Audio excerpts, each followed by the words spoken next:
Among those who were against the withdrawal is Michael O'Hanlon. He's Director of Research for the Foreign Policy Program at the Brookings Institute.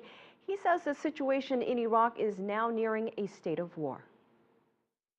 I think that most of it is al-Qaeda type violence and probably al-Qaeda perpetrated violence, but it still raises the question, what's the most important cause? Is it that al-Qaeda has brought in more fighters somehow, or have they figured out better tactics for getting around Iraqi security, or have they spilled over from Syria, or is the sectarian tension inside of Iraq itself, which has gotten a lot worse given the style of leadership of Prime Minister Maliki and some other dynamics, has that facilitated al-Qaeda taking sanctuary in some of the populations within Iraq that previously wouldn't have allowed that?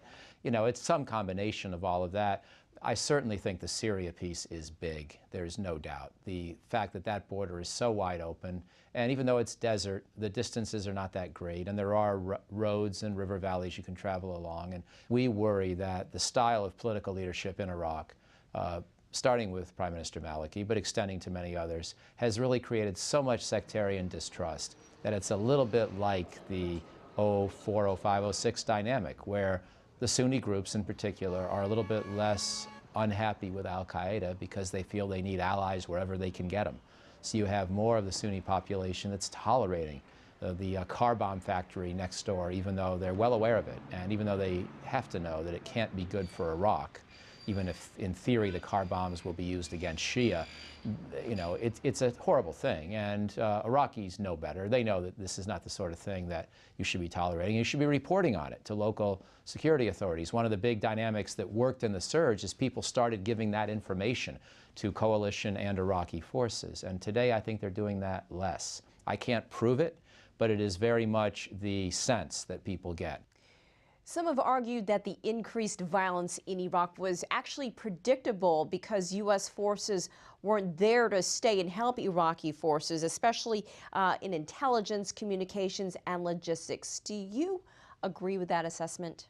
It was predictable there'd be a higher risk of greater violence inside Iraq if we left, if we, the Americans, left. I don't think what's happened in 2013 was predictable, however, in the sense of being confident that this would happen.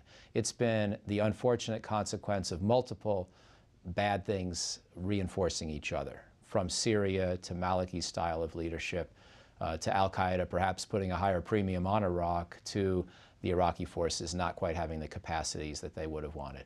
I thought we should have stayed. I argued at the time we should have stayed. But I also thought there was a decent chance the Iraqis would be able to hold it together on their own even without us, because they really had come a long ways.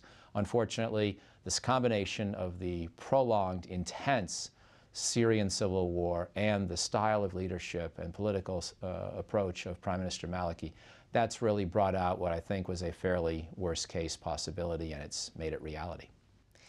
Michael O'Hanlon from the Brookings Institute, thank you so much for your time. We appreciate your perspective. My pleasure.